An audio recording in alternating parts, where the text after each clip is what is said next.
والذین هم لأماناتہم وعہدہم راعون، اور وہ جو اپنی امانتوں کا اور اپنے عہدوں کا پاس رکھنے والے ہیں، ان کی نگرانی کرنے والے ہیں۔ امانت کیا چیز ہوتی؟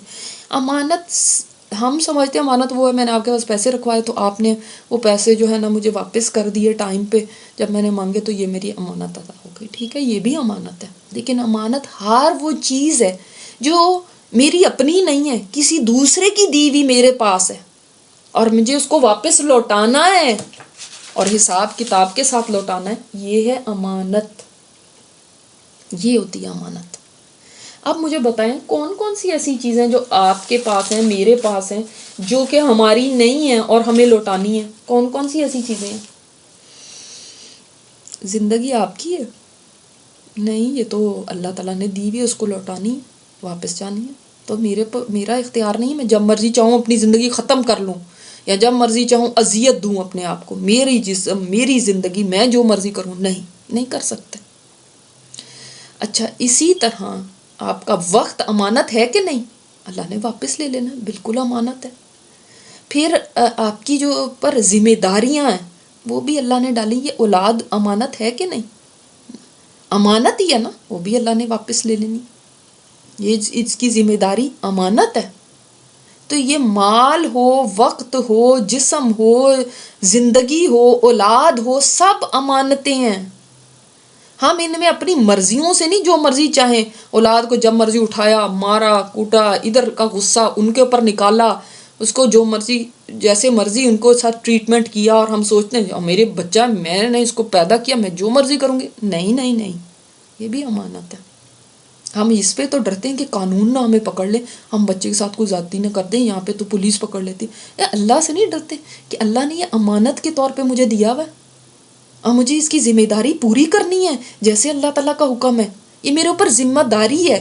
یہ اس لیے نہیں ہے کہ میرا سہارا بنے گا بعد میں جب میں بوڑھی ہو جاؤں گی، یہ اس لیے نہیں ہے، یہ ذمہ داری ہے، اس کی ذمہ داری کو سمجھنا ہے۔ تو یہ ساری جو ہمارے پر ڈیوٹیز ہیں نا، یہ بھی امانتیں ہیں، یہ سارے ہمارے اوپر جو کام ہیں، ذمہ داریاں، سب امانتیں ہیں اللہ کی۔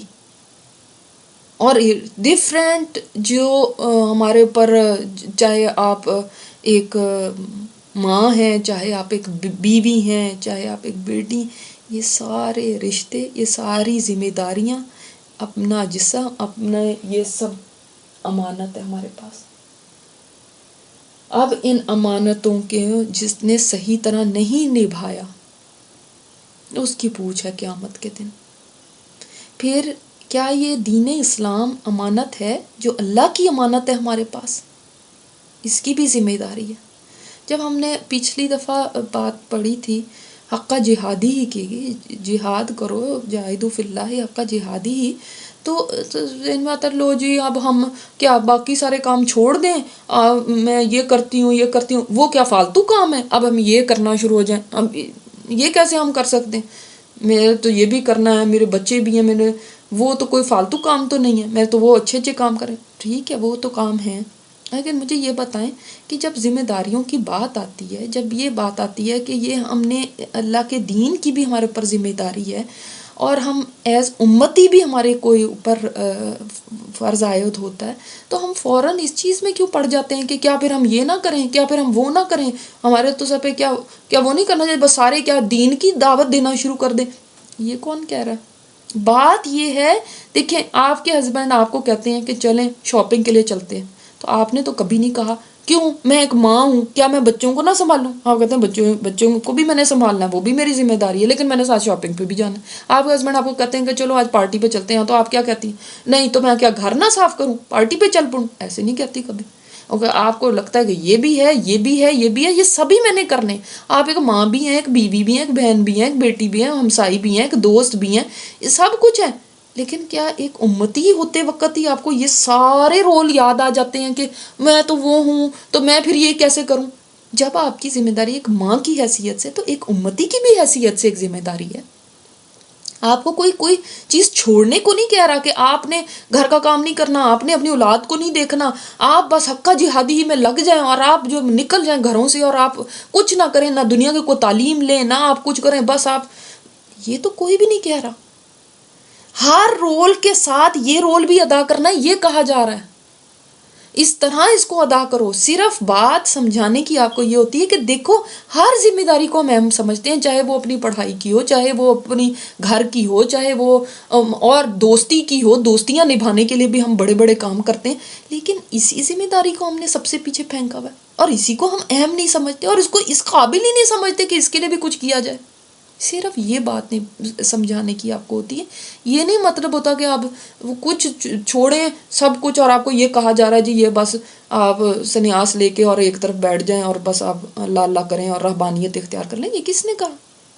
نہ یہ کوئی کہہ رہا ہے کہ آپ دنیا کی کوئی تعلیم نہ حاصل کرنا، بس جاہل رہنا، بلکہ جو دنیا کی تعلیم لیتا ہے وہ بھی قرآن کو زیادہ اچھی طرح سمجھتا ہے، زیادہ اس کا ذہن کھلتا ہے۔ علم ہمیشہ بہتر ہے، دنیا کا ہو دین کا ہو، اللہ کے لیے جب لیا جاتا ہے، اللہ تعالیٰ کی ذات کو پہچاننے کے لیے جب لیا جاتا ہے، وہ بھی ایک دنیا کا علمی چاہے ہو، وہ بھی ایک عبادت بن جاتا ہے۔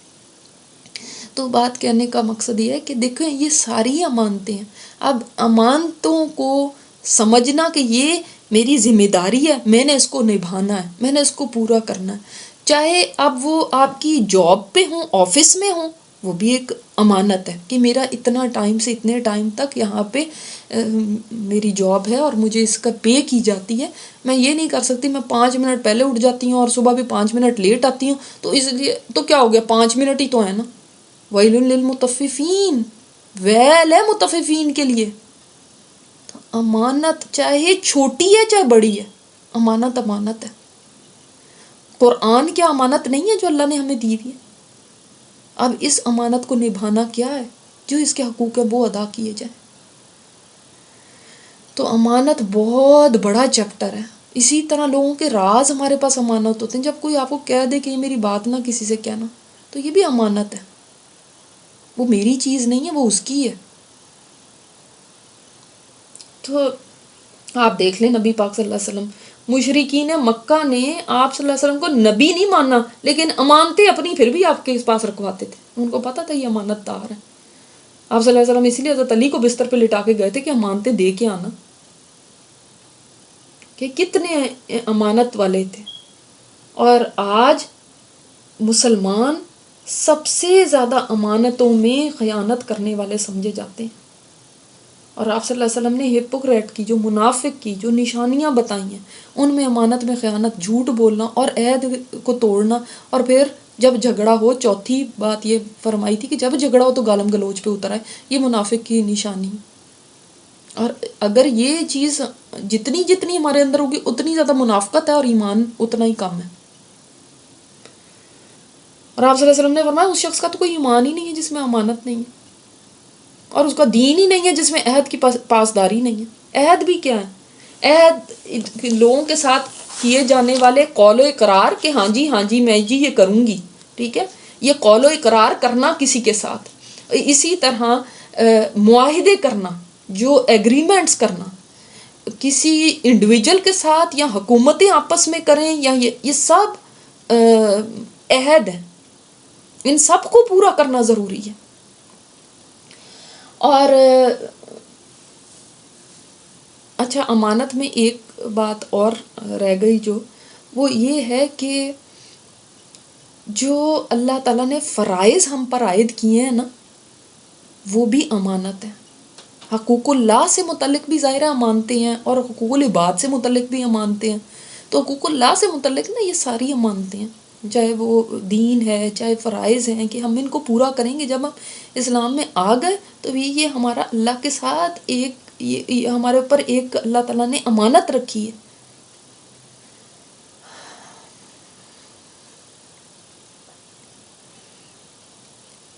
تو یہ اپنے امانتوں کی بھی اور اپنے عہدوں کی بھی اس طرح نگرانی کرتے ہیں، جیسے رائی جو ہے نا، گڈریا، اپنی دیکھیں بھیڑوں کی کیسے حفاظت کرتا ہے، کیسے ان کی دیکھ بھال کرتا ہے کہ کہیں کوئی لاسٹ نہ ہو جائے، کوئی ادھر ادھر نہ ہو جائے۔ یہ اس طرح سے اپنے وعدوں کی حفاظت کرنے والے ہیں، ایسے ہی اپنے وعدوں کو دیکھتے ہیں اور ایسے ہی اپنی امانتوں کو پورا کرنے والے ہیں۔ ایک دفعہ یہ ہوا، ایک زمانے کا یہ قصہ ہے کہ مسلمان جب فتوحات کرتے تھے تو غیر مسلم علاقوں میں ایک علاقہ فتح کیا.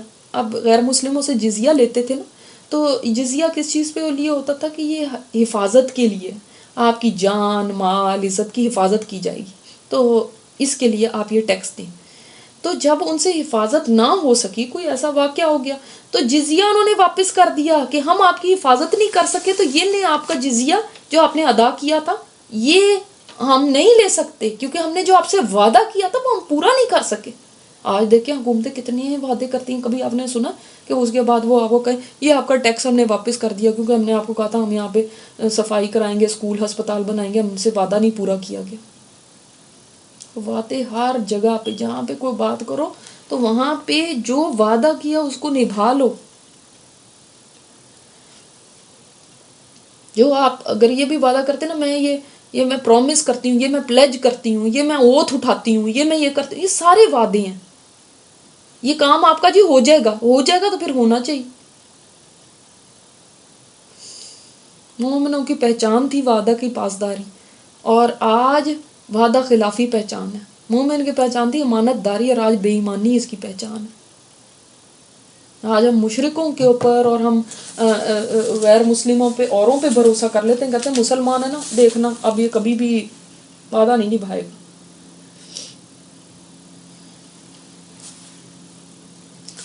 تو والذین هم علی صلواتہم یحافظون، اور وہ اپنی نمازوں کی حفاظت کرنے والے ہیں. پھر نماز میں پہلے دو چیزوں کی حفاظت کی بات آئی، ایک نماز کی اور ایک فروج کی.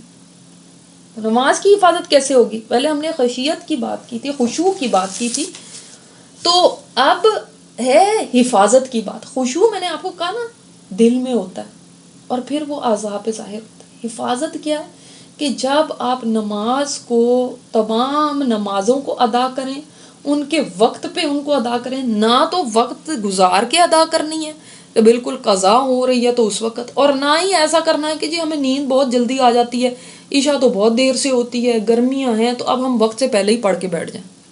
اب ہم فجر ہونے والی ہے، اب ہم سے نہیں اور جاگا جاتا، بہت سخت شدید نیند کا غلبہ ہے تو ابھی پڑھ لیتے ہیں، ابھی فجر کی اذان بھی نہیں ہوئی. نہیں، اذان سے پہلے بھی نہیں پڑھنا اور بہت ڈیلے کر کے بھی نہیں پڑھنا. اول وقت میں پڑھنا ہی زیادہ افضل ہے. تو آپ دیکھیں کہ اس میں حفاظت میں اس کے تمام ارکان کی حفاظت، طہارت کا انتظام، اس کے قبلہ رخ ہونے کا انتظام، لباس کا اپنا صاف ستھرا ہونا، جسم کا صاف ستھرا ہونا، یہ ساری اس کے اندر حفاظت میں ہی آتی ہیں چیزیں. یعنی ہم کہیں جا رہے ہوں تو تب بھی ہمیں یہ ہو کہ اچھا نماز کا ہمارا کیا بنے گا. ہماری نماز ہماری زندگی کا ایک ایسا اہم حصہ ہو کہ اس کی ہم ساری سوچ ہماری یہ گھومتی ہو کہ نماز ہماری کدھر ہوگی، کیسے ہوگی. تو اپنی زندگی میں نماز کو اگر کوئی یہ اہمیت دیتا ہے کہ ایک پڑھی اور اس کے بعد دوسری نہیں پڑھی، دوسری پڑھی تو تیسری نہیں پڑھی، آج 3 ہو گئیں اور کسی دن 4 ہو گئیں، اور کوئی دن ہوتا ہے 5 ہو جاتی ہیں، تو یہ حفاظت نہیں، یہ لوز کر دینا، لاسٹ کر دیا. اگر چاہتے ہیں کہ فلاح پا جائیں تو ضروری ہے کہ نماز کو حفاظت کے ساتھ پڑھنا ہے. آئے نماز ادا ہو جائے، کہ یہ نہ ہو لاسٹ ہو جائے میری نماز، ضائع نہ ہو جائے میری نماز. دیکھیں حفاظت کا الٹ یہی ہے نا کہ وہ ضائع ہو جائے، وہ آپ نے دھیان سے نہیں پڑھی، یا آپ کی نماز کے لباس ہی صاف نہیں ہے، یا آپ کو ٹائم ہی چلا گیا، تو یہ ساری وہ تو اس کی بھی حفاظت کرنی. اولئک هم الوارثون، یہی لوگ ہیں جو وارث ہونے والے ہیں. وارث کس کے یہ نہیں بتایا یہاں پہ، آگے بتایا الذین یرثون الفردوس، جو فردوس کے وارث ہیں. اور فردوس وہ جنت ہے، جنت کے تو 100 درجے ہیں، اور بھی جنتیں ہیں، جنتوں کے اور بھی نام ہیں، لیکن ایک جنت ہے جس کا نام ہے الفردوس. یہ فردوس اعلیٰ ترین جنت کا مقام ہے، اعلیٰ ترین جنت. اسی لیے آپ صلی اللہ علیہ وسلم نے فرمایا کہ جب اللہ سے سوال کرو تو فردوس کا سوال کرو. اس کو اللہ نے اپنے ہاتھوں سے بنایا، سب سے اونچا مقام ہے، اور یہ سینٹر ہے. سینٹر بھی اس کو کہا گیا ہے کہ یہ سینٹر ہے جنت میں، اونچا بھی ہے سب سے مقام اور سینٹر بھی ہے. تو یعنی آپ دیکھتے ہیں نا کہ ہم کہتے ہیں شہر کے سینٹر میں اس کو گھر ملا، یعنی لوکیشن بڑی اچھی ہے، اس کی لوکیشن بھی بڑی اچھی ہے. یہ ایسی جنت ہے. تو اللہ تعالیٰ نے فرمایا کہ یہ وارث ہوں گے. اب وارث ہونا کیوں کہا گیا؟ اس لیے کیونکہ آپ صلی اللہ علیہ وسلم نے فرمایا تم میں سے ہر شخص کے 2 ٹھکانے ہیں، ایک ٹھکانہ جنت میں اور ایک ٹھکانہ جہنم میں. جو انسان مر جاتا ہے اور جہنم میں چلا جاتا ہے، جو جنت والے اس کے ٹھکانے کے وارث ہو جاتے ہیں. اور اللہ عز و جل نے جو فرمایا اولئک هم الوارثون، اس کا یہی معنی ہے. یہ ابن ماجہ کی روایت ہے کہ دیکھیں جب ان کا جنت کا پلاٹ خالی رہ گیا، کیونکہ وہ تو جہنم میں چلے گئے، ہر ایک کو ملا ہوا پلاٹ، وہاں پہ بھی ملا ہوا، وہاں پہ بھی ملا ہوا، وہاں پہ بھی جگہ ہے اس کی، وہاں پہ بھی جگہ. اب اگر وہ ایک جگہ ہی جائے گا نا، دونوں جگہ تو نہیں جائے گا. جو اس کی جگہ خالی ہوگی، اگر کوئی جنت میں چلا گیا تو جہنم کی اس کی جگہ خالی ہوگی تو وہ بھی دوسروں کو دے دی جائے گی، وہ ان کو بھی وہاں پہ عذاب ہوگا. اور اگر جنت کی جگہ کسی کی خالی ہوگی تو جنتی اس جگہ کو آکیپائی کر لیں گے، ان کو اپنی بھی جنت ملے گی، اس کی بھی جنت ملے گی. یہ ہے وارث ہو جانا. ٹھیک ہے، یہ ہے وارث ہو جانا. دوسرے وارث ہو جانے کا مطلب یہ بھی ہے کہ اللہ تعالیٰ ان کو اپنی رحمت سے یہ عطا کرے گا. جیسے وراثت جو ہوتی ہے کسی کا حق نہیں ہوتی، بس اس کو مل جاتی ہے، اللہ تعالیٰ اپنی رحمت سے ان کو یہ عطا فرمائے گا. اللہ اکبر. تو یہ دونوں ہی اس کے معنی ہو گئے. اچھا، یہاں پہ آپ یہ بھی دیکھیں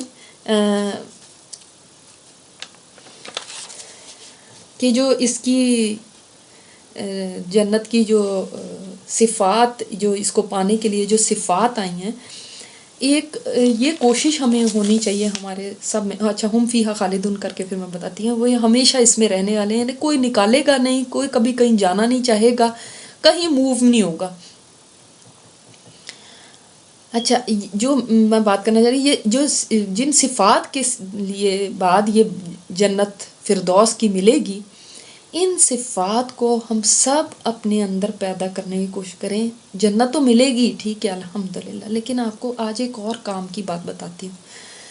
اگر آپ نے ان صفات کو اپنے اندر پیدا کر لیا تو یاد رکھیے گا ایک بات، کہ جیسے یہ جین کے تھرو انسان کی جیسے خد و خال اور اس کی جو یہ جو جسمانی اس کی خصوصیات ہیں وہ ٹرانسفر ہوتی ہیں نا. جیسے جو ہم کہتے ہیں جی اس کی ناک اپنی نانی پہ گئی ہے، اس کے بال اپنے دادا پہ گئے ہیں، اس کی رنگت اپنی فلانے پہ چلی گئی ہے، جیسے یہ چیزیں ٹرانسفر ہوتی ہیں نا، اسی طرح انسان کے کردار، صفات، اس کے اخلاق، اس کی یہ چیزیں بھی جین میں ٹرانسفر ہو جاتی ہیں.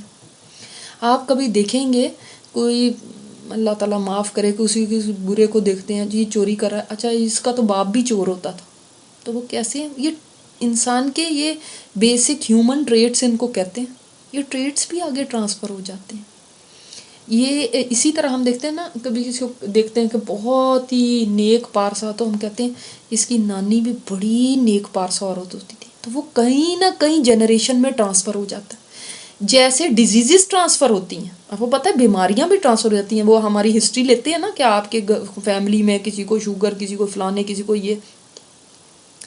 تو اسی طرح برائیاں بھی ٹرانسفر ہوتی ہیں اور نیکیاں بھی ٹرانسفر ہوتی ہیں. آپ کی اچھی صفات بھی اگر آپ ایسے ہوں گے، آپ دیکھیے گا کہ آپ کی اولاد کے اندر بھی یہ چیزیں آئیں گی. اور اگر برائیوں والے ہوں گے تو ہم سوچتے ہیں کہ ہمارے بچے نیک نکل آئیں، اور ہم تو یہ کرنے والے نہیں، لیکن ہمارے بچے ضرور کر لیں. وہ نہیں کر سکتے، اس لیے کیونکہ یہ بھی ٹرانسفریبل ہے. یہ ایک نئی بات آج آپ کو پتہ چلی ہے، اس کو ضرور کریں، اور اسی انٹینشن اور اس دعا کے ساتھ کریں کہ اللہ جو یہ میں نیکیاں کریں، اس کے اثرات میری نسلوں تک میں نظر آئیں. ٹھیک ہے، تو یہ 7 صفات ہم نے اپنے اندر پیدا کرنی ہے، اور اللہ سے دعا کرنی ہے کہ اللہ تعالیٰ ہمارے لیے آسان فرما دے. ہمارے لیے تزکیہ کرنا، لغویات سے بچنا، اور اپنے حقوق و فرائض ادا کرنا، اپنے وعدوں کی پاسداری کرنا، اور کوشش کے ساتھ ہم نے ان کو لے کر آنا ہے، کوشش کے ساتھ. اور اپنے لیے نہیں کرنی، اس لیے کرنی کہ نسل در نسل یہ چلتی رہیں، میری نسلوں میں بھی یہ چیزیں آ جائیں.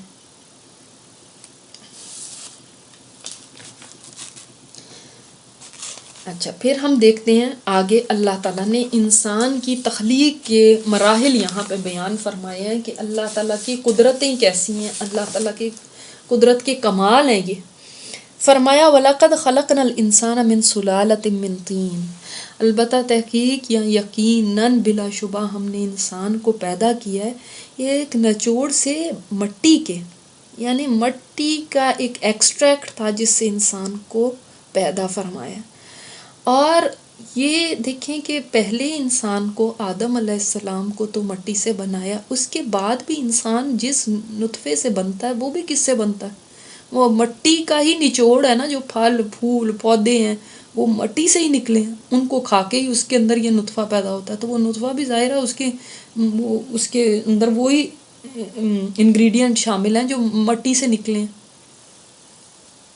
تو دونوں معنی اس کے ہیں۔ ثم جعلناہ نطفۃ فی قرار مکین، پھر ہم نے اس کو بنایا ایک نطفے کی شکل میں، ایک قرار مکین میں، ایک محفوظ ٹھکانے میں، ایک نطفے کی شکل میں ہوتا ہے۔ اور جب وہ ڈراپ قرار مکین میں جاتا ہے، قرار مکین یوٹرس ہے جو کہ محفوظ جگہ ہے، اس کی والز ہیں اور اس کے اندر ایک جو بچے کا پورا پروسیس جس سے وہ گزر رہا ہوتا ہے، اتنے محفوظ طریقے سے وہ وہاں پہ بن رہا ہوتا ہے کہ ماں لیٹتی ہے، بیٹھتی ہے، چلتی ہے، کھڑی رہتی ہے، اس کو کوئی فرق نہیں پڑا، وہ بڑی محفوظ جگہ کے اندر ہے، اللہ تعالیٰ وہاں تک اس کو لے جاتا ہے۔ اچھا آپ ایک دیکھیے بات نوٹ کریں کہ جو فلوئڈ جس لیکوڈ سے انسان پیدا ہوتا ہے، اگر اس کے انگریڈینٹ دیکھیں تو اس میں کاربن ہے، اس کے اندر ہائیڈروجن ہے، سلفر ہے، اس کے اندر کیلشیم ہے، پوٹیشیم ہے، پروٹین ہے، کولیسٹرول ہے، یہ سب چیزیں ہیں اس کے اندر، میگنیشیم ہے، اس کا بلڈ گروپ ہے، اس کا ڈی این اے ہے، یہ سب چیزیں اس نطفے کے اندر۔ اب اگر آپ مارکیٹ سے لینے جانا چاہیں تو بڑی آسانی سے آپ کو یہ چیزیں اتنی کوانٹٹی میں مل جائیں گی، اور یہ ایک سپون کے برابر ہوتا ہے، ٹھیک ہے؟ تو اتنی کوانٹٹی، اتنی چھوٹی سی کوانٹٹی میں اگر یہ چیز لینا چاہیں، خریدنا چاہیں تو بہت آسانی سے اور بڑی آپ کو تھوڑے سے بالکل پیسوں میں، شاید $2-4 میں مل جائے گی۔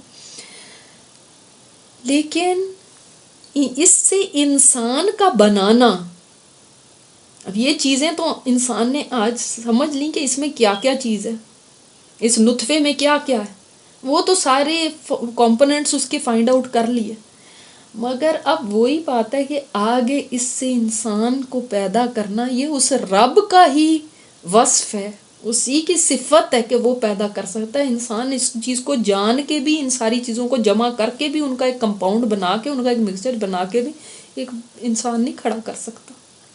قرآن کہتا ہے اس زمین کے خلاصے سے اس کو پیدا کیا، اور پھر یہ نطفہ ایسے ہی نہیں پھینک دیا۔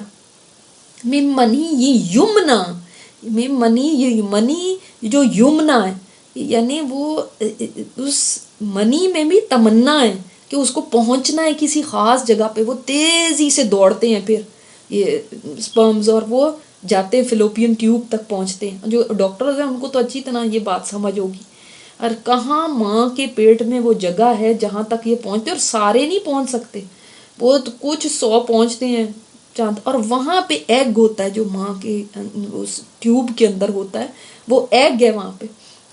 اب یہ اس کو گھیر لیتے ہیں اور اندر داخل ہونے کی کوشش کرتے ہیں، صرف ایک اندر گھس سکتا ہے، سارے بھی نہیں گھس سکتے جتنے وہاں تک پہنچے۔ اب اس کے اندر یہ خواہش ہے نا، میں منی یہ یمنا قرآن فرماتا ہے، اور پھر اس مقرر جگہ پہنچنے کی، ایسے ہی نہیں بجا ایسے ہی پھینک دیا، ایسے ہی بس ہوگا، کچھ نہیں، اب وہاں تک اس کا پہنچانا، اس کو انٹری دینا، کون سا ایک اس میں گھسنا ہے، اور اسی کے اندر اس باپ کا ڈی این اے بھی ہے جس نے یہاں پہ اندر جانا ہے، اور پھر یہ ایگ اور یہ سپرم مل کے پھر وہ ایک ایگ فرٹیلائز ہوتا ہے، ایک ایگ بنتا ہے، ایک بڑی چیز وہ بنتی ہے تھوڑی، اور پھر وہ ڈیوائیڈ ہوتا ہے، پھر اس کے بعد کیسے وہ یوٹرس میں جا کے وہ چپک جاتا ہے۔ اب اس کی آگے بات آتی ہے، پہلے تو نطفۃ امشاج جس کو سورہ دہر میں اللہ تعالیٰ نے فرمایا ایک مکس سا نطفہ بن جاتا ہے، اور اس کے بعد سائنسی لینگویج میں تو اس کو جو بھی کہتے ہوں گے، اگر آگے دیکھتے ہیں کہ ثم خلقنا نطفۃ، نطفے کو پھر اللہ نے بنایا علقہ، علقہ میں نے آپ کو بتایا لٹکی ہوئی چیز کو کہتے ہیں، اس لیے میں نے آپ کو جمع و خون نہیں لکھوایا، کیونکہ اس کا معنی تو ہے ہو سکتا ہے جمع ہوا خون، لیکن جو یہ سٹیجز ہیں ان میں کسی سٹیج میں بھی جب وہ نطفے کے بعد علقہ نہیں بنتا، بلکہ جب وہ اس سٹیج پہ ہوتا ہے تو اس کے اندر تو خون ہی نہیں ہوتا. خون تو جب وہ بہت کافی بڑا ہو جاتا ہے تو تب اس کے اندر خون آتا ہے. اس سٹیج میں تو وہ خون کا لوتھڑا ہی نہیں ہوتا. یہ اب سائنس بتاتی ہے. ہاں مگر علقہ کا جو دوسرا معنی ہے نا، معلق ہونا، معلق ہونے کا مطلب کیا، یعنی لٹک جانا، وہ اس کا معنی بنتا ہے علقہ کا. کیونکہ وہ جو اب یہ نطفہ امشاجن ہے نا، یہ گھٹا ہوا ایک نطفہ بن گیا، ایک منگل نطفہ بن گیا، دونوں مل کے ایگ اور سپرم مل کے ایک بن گئے ہیں، تو وہ اب جاتا ہے یوٹرس کے اندر، اور وہاں جا کے سبحان اللہ وہاں پہ جا کے کلنگ ہو جاتا ہے. کلنگ وہ اپنے یعنی اپنے آپ کو تھوڑا سا اندر گھسا لیتا ہے اور اس کے ساتھ لٹکا ہوا ہے یہ قرار مکین میں. ٹھیک ہے، اسی کو پھر وہ کلنگر کہہ لیں، لیچ کی طرح کہہ لیں. اب تو انہوں نے اس کی تصویریں دیکھ لی اور کہا کہ یہ تو بالکل واقعی علقہ کی طرح ہے، لیچ کی طرح ہے. اللہ اکبر. اور کہاں پہ وہ اپنے آپ کو امپلانٹ کرتا ہے یوٹرس میں، جو بھی مناسب جگہ دیکھتا ہے کیا ہے.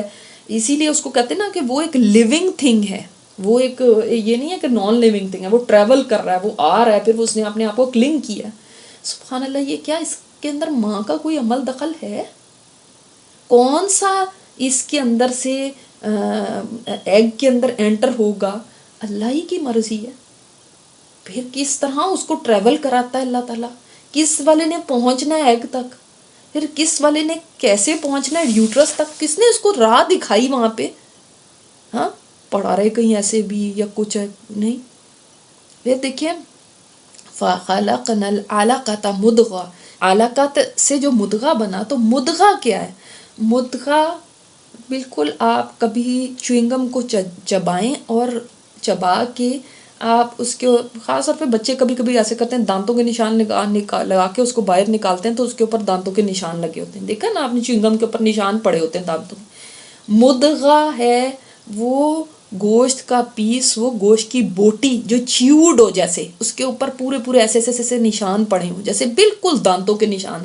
اور آپ اس کی پکچرز دیکھنا چاہیں آپ کہیں پہ گوگل کر کے یہ دیکھ بھی سکتے ہیں کیا سٹیجز ہیں اس طرح سے اس کے بڑھنے کے، تو آپ کو پتہ چلے گا کہ جیسے بالکل ایسے ایسے ایسے ایسے نشان لگے ہیں. پھر فَخَلَقْنَا الْمُضْغَةَ عِظَامًا، پھر بنایا ہم نے بوٹی کو ہڈیاں. پھر اس ہڈیوں کا مرحلہ آتا ہے کہ اس کے اندر پھر ہڈیاں اللہ تعالیٰ بنا رہا ہے، اور وہ کس سائز کی بنانی ہے، کس شیپ کی بنانی ہے، کیسی بنانی ہے، وہ اللہ تعالیٰ کو ہی معلوم ہے. سبحان اللہ. کہ اتنے 3 اندھیروں کے اندر کس طرح اس کے اندر ہڈیاں پیرونی ہیں، اور پھر فَكَسَوْنَا الْعِظَامَ لَحْمًا، اور پھر اس کے اوپر گوشت کو پہنانا ہے واقعی ایسے جیسے گوشت پہن لیا ہے. اگر آپ اس کی پکچرز دیکھیں نا، مدغے میں جو ہڈیاں بننی شروع ہوتی ہیں، اتنا بڑا سا سر ہے اور عجیب سا، اور ایک ٹیل بھی ہوتی ہے، اور دیکھ کے ڈر لگتا ہے کہ یہ کیا چیز ہے. اس سے ہم گزرے میں کبھی مٹی کو اٹھا کے دیکھ لیں، کبھی اس چبائی ہوئی چنگم کو اٹھا کے دیکھیں کہ انسان ایسا تھا. کراہت آتی ہے کبھی دیکھ کے بھی ایسی تصویروں کو. یہ چیز ہے، یہ کیا سی چیز ہے عجیب سی. پھر گوشت پہنایا، پھر اس کے بعد انسان کے اندر روح پھونکی جاتی ہے، جس کے بارے میں حدیث میں بھی آتا ہے. آپ صلی اللہ علیہ وسلم نے فرمایا، بخاری اور مسلم کی حدیث ہے، کہ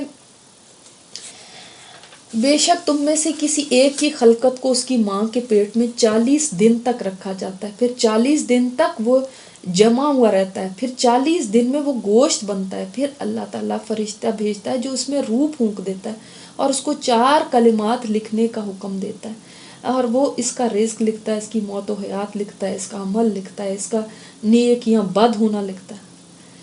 تو یہ پتہ چلتا ہے کہ یہ سٹیجز ہیں 40 اور 40 کے. پہلے یہاں پہ آپ دیکھیں سما ہے، پھر اس کے بعد فا ہے، پھر فا ہے، پھر فا ہے. 3 فاز ہے اور ایک سما ہے. میں نے آپ کو کیا بتایا تھا فا اور سما میں فرق؟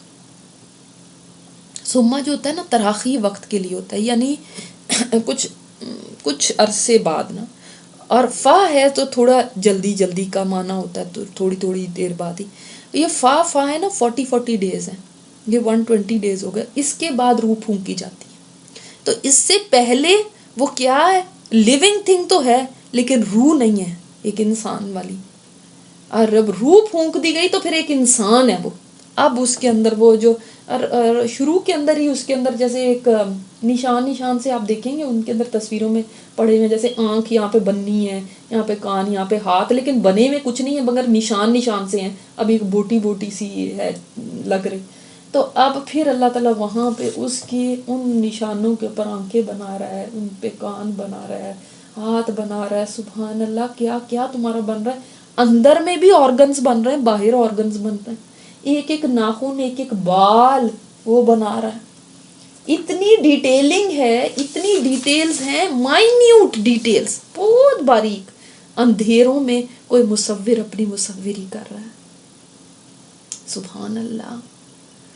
اسی لیے اللہ تعالیٰ نے فرمایا پھر ثم انشأناہ خلقا آخر، پھر ہم نے اٹھایا اس کو، پیدا کیا اس کو ایک دوسری مخلوق. کیا تھا اور کیا دیکھو بن گیا، ایک نطفہ. اور ایک پھر آپ ایک بچے کو دیکھیں، آپ حیران رہ جاتے ہیں اس سے یہ بن گیا. اب بالکل نئی تخلیق. اچھا کچھ لوگ پھر اعتراض کرتے ہیں، لو جی قرآن میں کہیں تو تراب ہے، کہیں طین ہے، کہیں کچھ ہے، تو یہ تو پتہ نہیں قرآن میں کوئی کنٹرڈکشن ہے. ایسی بات نہیں ہے. ایسے ہی ہے کہ میں کہوں روٹی یہ بنتی ہے نا، کبھی میں کہوں گندم سے بنتی ہے، کبھی میں کہوں آٹے سے بنتی ہے، کبھی میں کہوں ڈو سے بنتی ہے یعنی گندے ہوئے آٹے سے. تو کیا کوئی فرق ہے؟ کسی بھی بات میں فرق نہیں. کسی جگہ کچھ کہہ دیا، کسی جگہ کچھ بتا دیا، لیکن وہ ساری باتیں ٹھیک ہیں کیونکہ ایک دن گندم بھی تھی، ایک دن آٹا بھی تھا، پھر ایک دن گندا ہوا آٹا بھی تھا. اسی طرح انسان کی مختلف سٹیجز ہیں جس سے گزر کے انسان بنتا ہے. اور یہ سارے سٹیجز اس وقت بتا دیے گئے جب کہ کوئی الٹرا ساؤنڈ نہیں تھا، کوئی مائکروسکوپ نہیں تھی، کوئی ایسی چیزیں نہیں تھی، کوئی آلات نہیں تھے ایسے. اس کے بعد کوئی کہہ سکتا ہے کہ یہ اللہ کا کلام نہیں ہے؟ کوئی کہہ سکتا ہے؟ ہاں، اگر کوئی یہ کہتا ہے نا یہ آپ صلی اللہ علیہ وسلم نے لکھا ہے، ان کا کلام ہے، اس زمانے میں کوئی ایسا چیزیں انہوں نے کہیں سے کسی سے پوچھ کے لکھ دی تھیں یا کچھ دیکھ کے لکھ دی تھیں، تو یہ پھر اس کو ماننا پڑے گا کہ اس زمانے میں کوئی بہت ہی زبردست الٹرا ساؤنڈ تھا جسے ایک ایک سٹیج اس نے دیکھ کے ایکوریٹلی لکھ دی. اور پھر دیکھیں سٹیجز بھی اتنی ایگزیکٹ ہیں کہ ترتیب بھی بالکل ٹھیک ہے. ایسے بھی نہیں کہ پہلے ایک چیز پہلے کہہ دیا گندا ہوا آٹا، اس کے بعد کہہ دیا پھر گندم بنی، پھر اس کے بعد پھر گندم کے بعد پھر آٹا بنا، یا آٹے کے بعد گندم بن گئی. اس طرح سے کچھ نہیں، بالکل ترتیب سیم. یہ ڈیٹیلز یعنی 1400 سال پہلے بتائی گئی.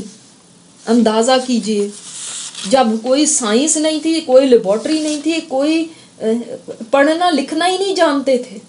کیا اس سے نہیں پتہ چلتا؟ اسی لیے وہ پھر ایک سائنسدان جو تھا، جو ایمبریولوجی کا ہی بڑا سائنسدان تھا، ڈاکٹر تھا، وہ ایمان لے آیا تھا جب اس کو پتہ چلا کہ قرآن کے اندر یہ آیات ہے. نہیں، کیسے ہو سکتا ہے کہ کسی کو یہ معلومات ہو جائیں جو آج ہم خود معلوم کر رہے ہیں؟ یہ ڈیٹیلز اس وقت بتا دی گئی. فتبارک اللہ احسن الخالقین. پھر بڑا بابرکت ہے وہ اللہ جو سب سے اچھا پیدا کرنے والا ہے. جب کوئی اچھی چیز دیکھتے ہیں یا کوئی ایسی بات، اچھی بات سنیں تو تبارک اللہ بھی کہہ سکتے ہیں کہ بڑا بابرکت ہے اللہ.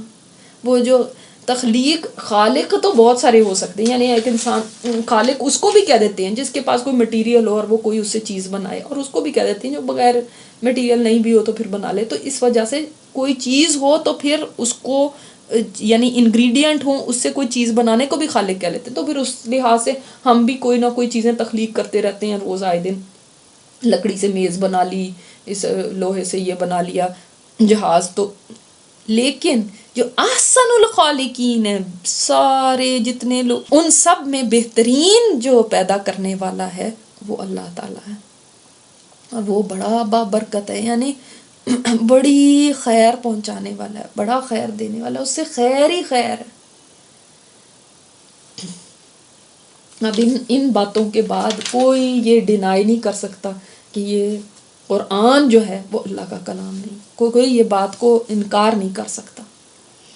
ثم انکم بعد ذلک لمیتون، پھر بے شک تم اس کے بعد البتہ مرنے والے ہو. یقیناً تمہیں موت آنی ہے. کل نفس ذائقۃ الموت، یہ اتنا بتا کے اس کے بعد موت کی بات اس لیے بتائی کہ جو رب اس سے ایسے پیدا کر سکتا ہے نا، وہ اس بات پہ بھی قادر ہے کہ تمہیں موت دے دے، چاہے تم کہیں پہ بھی چھپ جاؤ، کہیں پہ بھی بھاگ جاؤ، موت سے کتنا بھی پرہیز کرو، وہ تو آنی ہے۔ اللہ اکبر۔ لیکن انسان دیکھو دنیا میں اتنا ڈوب جاتا ہے کہ اسی بات کو تو بھول جاتا ہے کہ ایک دن اس کو جانا بھی ہے، اور جانا ہی تو قرآن ہر وقت یاد کراتا ہے کہ جانا بھی ہے، پھر حساب بھی دینا ہے۔ ثم انکم یوم القیامت تبعثون، پھر قیامت کے دن تم اٹھائے بھی جاؤ گے۔ اب تم اس کو اتنا امپاسبل کیوں سمجھتے ہو؟ انسان کہتا ہے کیسے، لیکن پھر کیسے؟ تو لیکن کیسے اگر دیکھنا ہے نا تو پھر یہ نطفے کو دیکھ لو اور اس سے بچہ بنتا ہوا دیکھ لو، پھر کیا تمہیں اٹھانا مشکل ہے اللہ کے لیے؟ جو رب وہ پیدا کر سکتا ہے تمہیں بھی دوبارہ پیدا کر سکتا ہے۔ یہ ہے انسان کی ساری کہانی شروع سے لے کے اینڈ تک۔ اب سارا کچھ بیچ میں ہے نا، وہ بس صرف اس کی کچھ سسٹیننس، اس کی سروائیول کے لیے کچھ ضرورتیں ہیں جو اس کو پوری کرنی ہیں، مگر اصل اس کی کہانی یہیں سے شروع ہوتی اور یہاں ختم ہو جاتی۔ یہ ہے اس کی حقیقت۔ وَلَقَدْ خَلَقْنَا فَوْقَكُمْ سَبْعَ طَرَائِقَ، اور یقیناً ہم نے بنائے تمہارے پر 7 راستے۔ اب یہ راستے کون سے ہیں؟ ان کی تفسیر یہ بھی آ سکتی ہے کہ بھئی یہ آسمان ہے، اور اسی طرح یہ بھی اس کی تفسیر میں آتا ہے کہ یہ زمین کے اوپر جو 7 لیئرز ہیں، جو ایٹماسفیئر میں اس کی ایٹماسفیئر کی 7 لیئرز ہیں، وہ بھی اس میں آتی ہیں، اور ان کے بہت سارے فوائد ہیں۔ ان کی وجہ سے ہی انسان کا سروائیول اس زمین پہ ممکن ہے، کیونکہ یہ جو لیئرز ہیں یہ سورج کی کرنوں کو، جو زہریلی کرنیں ہیں جو نقصان دہ ہیں، ان کو زمین پہ آنے سے روکتی ہیں۔ کوئی ایسی بھی ہیں جو سمندر سے پانی کو جو لے کر اوپر جا رہا ہے اس کو واپس پہنچاتی ہیں، اور سورج کی بہت تیز جو گرمی ہوتی ہے اس کو ابزارب کر لیتی ہیں۔ مطلب ڈفرینٹ فنکشن ہے ڈفرینٹ لیئرز کے۔ اس میں سے ایک لیئر بڑی مشہور ہے، سبھی لوگوں کو اس کا پتہ ہے، وہ جو اوزون لیئر ہے، اور باقی بھی لیئرز ہیں، تو 7 لیئرز ہیں۔ سبحان اللہ۔ انسان جتنا تحقیق کرتا جاتا ہے اتنا ہی رب کی قدرتوں کو پہچانتا جاتا ہے۔ اب مجھے بتائیں، یہ ایمبریولوجی جو ہے، یہ جو میڈیکل سائنس ہے، پھر آپ کہیں کہ یہ دنیا کا علم ہے۔ یہ دنیا کا علم نہیں ہے، یہ تو قرآن پڑھا رہا ہے ہمیں۔ یہ ہے قرآن جو ہمیں سکھا رہا ہے کہ اس سے بھی اپنے اللہ کو پہچانو۔ پھر یہ جو دیکھو آسمان کے اندر لیئرز ہیں، یہ جو ایٹماسفیئرک لیئرز ہیں، یہ بھی قرآن بتا رہا ہے ہمیں۔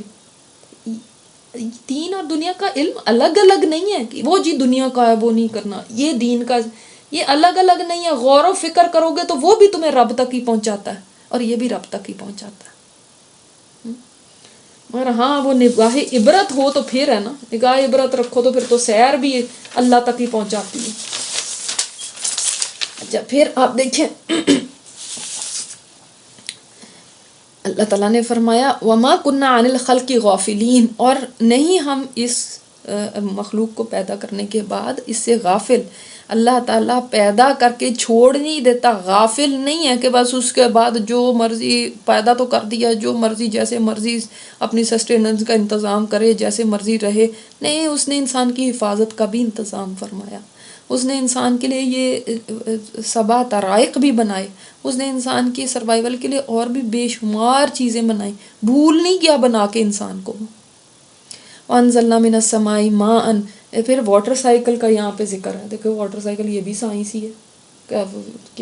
کیا ہوتا ہے واٹر سائیکل میں؟ آسمان سے نازل کیا اس نے پانی بقدر، 7 اندازے کے ایگزیکٹ کیلکولیشن کے ساتھ۔ اندازے کا مطلب یہ نہیں کہ جیسے ہم کہتے ہیں میں نے تو اندازہ لگا لیا۔ اندازہ لگانے کا مطلب ہمارا یہ ہوتا ہے کہ بس ہمارا اپنا ہی گمان ہے، یہ وہ قدر کا معنی نہیں، ایگزیکٹ کیلکولیشن، اس کا ایسٹیمیٹ۔ اور اللہ کا ایسٹیمیٹ کبھی غلط نہیں ہوتا۔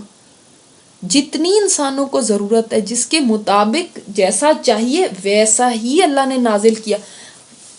فَأَسْكَنَّاهُ فِي الْأَرْضِ، پھر ہم نے اس کو ٹھہرایا زمین میں۔ اس کو زمین میں بھی ٹھہرایا ہے کہ انسان اس سے فائدہ اٹھا سکے۔ اگر سارا ہی پانی بہہ کے چلا جاتا تو انسان کوئی فائدہ نہیں اٹھا سکتا تھا اس سے۔ تو ایک مقدار بھی اللہ نے مقرر کی، کتنے قطرے گریں گے زمین کے اوپر، کتنی بارش ہونی ہے، اتنی سینٹی میٹر، اتنی ملی میٹر، اتنی یہ بارش ہوئی، یہ ایسے ہی نہیں ہو جاتی، یہ بھی اللہ تعالیٰ کے حکم سے، اس کی ایسٹیمیشن سے، وہ اللہ تعالیٰ متعین فرماتا ہے کہ کتنی ہونی چاہیے. اگر بالکل نہ ہو تب بھی نہیں انسان جی سکتا، اگر بہت زیادہ ہو جائے تو تب بھی انسان سارے غرق ہو جائیں اور ختم ہو جائے دنیا. ٹھیک ہے. اسی طرح دیکھیں، پانی اگر روزانہ کی ضرورت کا روزانہ برسایا جائے تب بھی انسان کے لیے مصیبت ہے کہ ہر روز بارش روز بارش، ہم انسان کا مزاج بھی اس کو نہیں پسند کرتا، اور اس کا کام کاروبار بھی متاثر ہوتا ہے. اور اگر سال میں 6 مہینے یا 3 مہینے ضرورت کا پانی ایک دفعہ ہی برسا دیا جائے، لوگوں کو کہا جائے اپنا اپنا کوٹا پانی کا 6 مہینے کے لیے جمع کر کے جی رکھ لیں، آپ سب اپنے اپنے جمع کر لیں، استعمال ان کو کرتے رہو، پھر باقی 6 مہینے، تو ہر انسان کے لیے کتنا مشکل ہوتا ہے اتنے پانی کو جمع کرنا، اتنے پانی کو اپنے پاس سٹور کر کے پھر اس کو گندگی سے اور ہر چیز سے پاک بھی رکھنا کہ وہ سڑ بھی نہ جائے. اور کیسے انسان رکھتے بتائیں، ہمیں تو ایک بالٹی میں پانی جمع کر کے رکھنا مشکل ہو جاتا ہے. تو اللہ تعالیٰ نے اس کا نظام بنایا کہ پانی جس وقت برستا ہے اس وقت وقتی طور پہ جتنا درختوں کو ملنا ہے، جتنا اور چیزوں کو ملنا ہے وہ مل جاتا ہے، پھر زمین کے مختلف تالابوں میں، حوضوں میں اور زمین کے اندر چلا جاتا ہے اور وہاں پہ جمع ہو جاتا ہے کہ انسان کی جب ضرورت ہوتی تو وہ بورنگ کر کے نکال لیتا ہے، کبھی ٹیوب ویل کی شکل میں، کبھی ہینڈ پمپ کی شکل میں، کبھی یہ اس طرح بھی نکال لیتا ہے. پھر اللہ تعالیٰ جو یہ جگہ جگہ پہ گلیشیئرز ہیں، وہاں پہ پہاڑوں کے اوپر آپ دیکھتے نا برف جمی ہوئی ہے، تو یہ سبحان اللہ، اللہ تعالیٰ پانی کا ایک بہت بڑا حصہ برف کی صورت میں ایک بلاک بنا کے پہاڑوں کے سروں پہ ان کو رکھ دیتا ہے. اب وہ اتنی پاک صاف فضا ہوتی ہے وہاں پہ، نہ وہاں پہ ڈسٹ ہے، نہ وہاں پہ کسی آدمی یا جانور یا ان چیزوں کی رسائی ہے، نہ کوئی سڑنے کا امکان ہے، نہ کوئی ناپاک ہونے یا خراب ہونے کی صورت ہے. پھر یہ برف کا پانی آہستہ آہستہ رس رس کے پہاڑوں کے رگوں سے زمین کے اندر پھیلتا ہے. تو یہ ایک نیچرل پائپ لائن ہے، پوری زمین کے گوشے گوشے میں پہنچ جاتی ہے، کہیں چشموں کی صورت میں پہنچ جاتی ہے، کہیں ندی نالوں کی، کہیں نہروں کی صورت میں پہنچ جاتی، اور تازہ تازہ پانی آپ کو مل جاتا ہے. ورنہ سمندر کا پانی، حالانکہ 2/3 زمین سمندر ہے، پانی ہے، لیکن سمندر کا پانی انسان یوز ہی نہیں کر سکتا، اتنا کھاری ہے. یہ ہے جو پانی natural pure water, fresh water اللہ تعالیٰ آپ کے لیے پہنچاتا ہے. اگر ایک دن میں ہی انسان دیکھے نا جتنا ہم پانی استعمال کرتے ہیں، تو سوچیں کہ یہ پانی اگر نہ ہوتا تو کیا ہوتا. تو دیکھنا، نلکا کھولیں اور سوچیں اگر یہ نلکا ہی نہ چلتا، اس میں سے پانی ہی نہ آتا تو کیا ہوتا. اور پھر پانی بھی صاف ستھرا مل رہا ہے، فلٹرنگ فیکٹری اللہ نے آپ کے لیے لگا دی ہے. سبحان اللہ.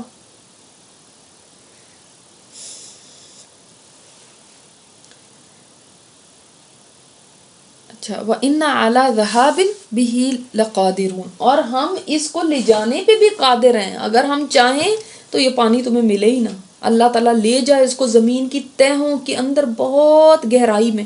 اور کئی دفعہ اب ایسا ہوتا ہے، وہ بورنگ بھی کرتے رہتے ہیں، پانی نہیں نکلتا، اتنا نیچے گہرا چلا گیا. اگر اللہ چاہے تو ایسے پانی کو تمہارے سے لے جائے دور، پھر تم پانی نکالنے کے لیے کوشش کرتے رہو. جیسا سورہ ملک میں قُلْ أَرَأَيْتُمْ إِنْ أَصْبَحَ مَاؤُكُمْ غَوْرًا فَمَن يَأْتِيكُم بِمَاءٍ مَّعِينٍ، آخری آیت ہے کہ اگر اللہ چاہے، یہ تو بتاؤ کہ اگر اللہ چاہے تمہارا پانی اتنا نیچے زمین میں دھسا دے، نیچے چلا جائے، کون ہے جو تمہارے لیے صاف پانی لے کر آئے؟ پھر میں یاتیکم بماء معین، کون لے کر آئے گا؟